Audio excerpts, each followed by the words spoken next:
Hello again, and welcome to today's Slow English. Today's story, read at a slower pace, is called The Two Brides. Now, Che Shang, or Wang Sun, was one of the cleverest young fellows in the district, and his father and mother, who had foreseen his ability from the time when, as a baby, in long clothes, he distinguished them from other people, loved him very dearly. He grew up into a handsome lad.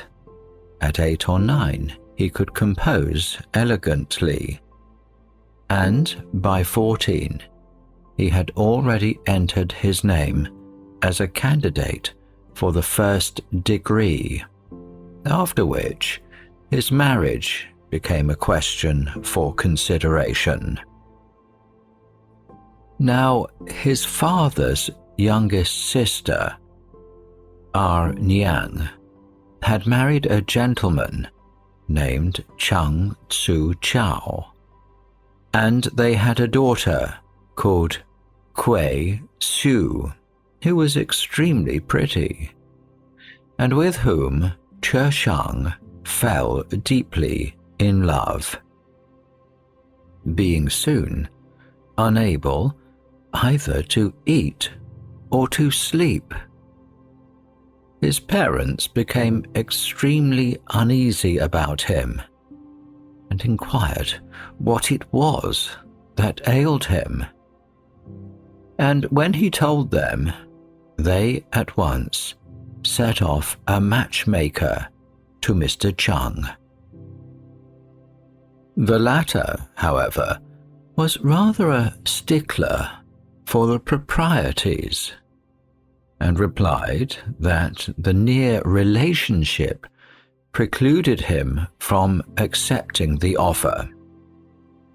Thereupon, Che Shang became dangerously ill, and his mother, not knowing what to do, secretly tried to persuade Niang to let her daughter come over to their house.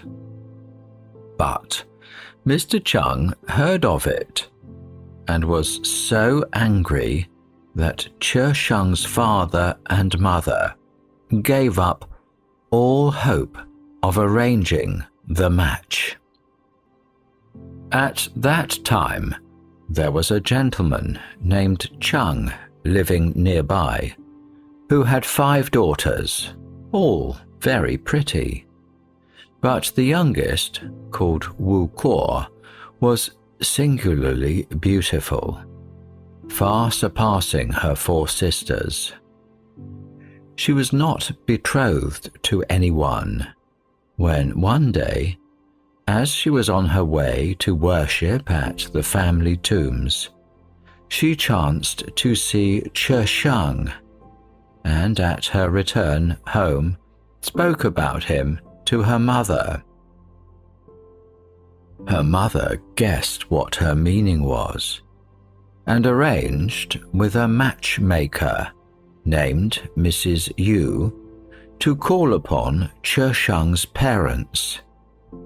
This she did precisely at the time when Che Shang was so ill, and forthwith told his mother that her son's complaint was one she, Mrs. Yu, was quite competent to cure, going on to tell her about Miss Wu Kuo and the proposed marriage, at which the good lady was delighted, and sent her in to talk about it to Che Shang himself. "Alas!" cried he, when he had heard Mrs. Yu's story, "you are bringing me the wrong medicine for my complaint." "All depends upon the efficacy of the medicine," replied Mrs. Yu. "If the medicine is good, it matters not what is the name of the doctor who administers the draught, while to set your heart on a particular person and to lie there and die because that person doesn't come is surely foolish in the extreme."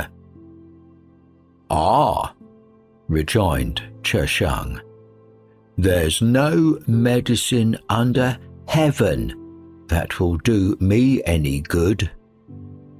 Mrs. Yu told him his experience was limited and proceeded to expatiate by speaking and gesticulating on the beauty and liveliness of Wu Kuo. But all Cheshang said was that she was not what he wanted, and turning round his face to the wall, would listen to no more about her.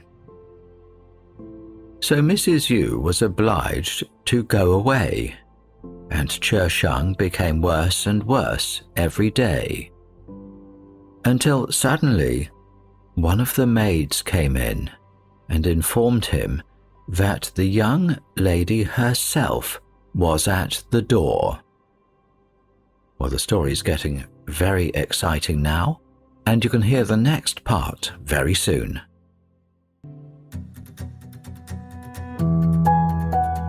MI Radio.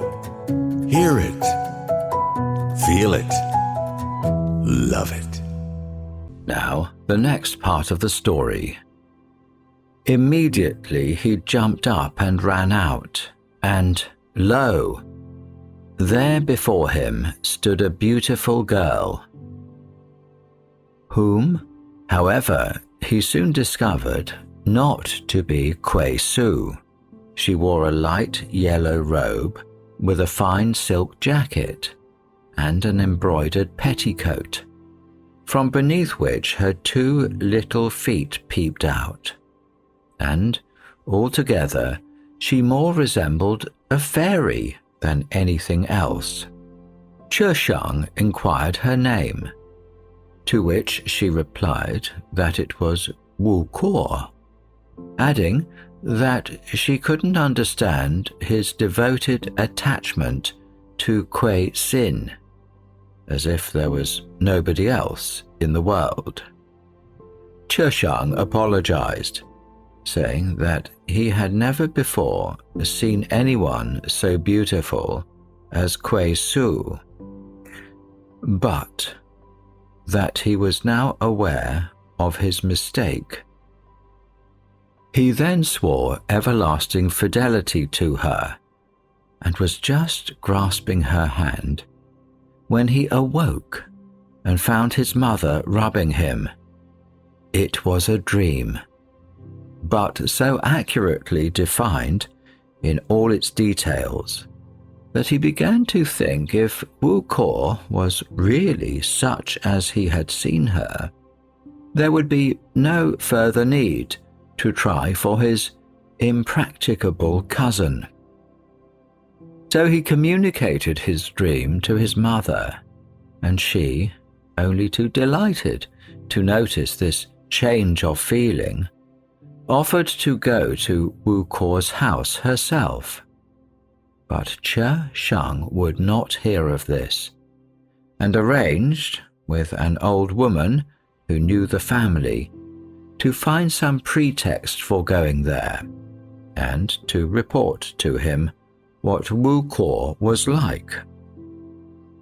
When she arrived, Wu Kuo was ill in bed, and lay with her head propped up by pillows, looking very pretty indeed.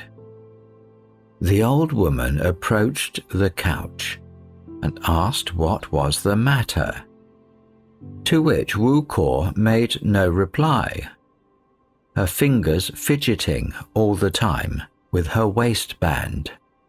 "She's been behaving badly to her father and mother," cried the latter, who was in the room. "There's many a one has offered to marry her, but she says she'll have none but Chershang. And then, when I scold her a bit, she takes on and won't touch her food for days." "Madam," said the old woman, "if you could get that young man for your daughter, they would make a truly pretty pair. And as for him, if he could only see Miss Wu-Kor, I'm afraid it would be too much for him. What do you think of my going there and getting them to make proposals?" "No, thank you," replied Wu-Kor. "I would rather not risk his refusal." Upon which the old woman declared she would succeed and hurried off to tell Chershang, who was delighted to find from her report that Wu-Kor was exactly as he had seen her in his dream, though he didn't trust implicitly in all the old woman said. Am I Radio?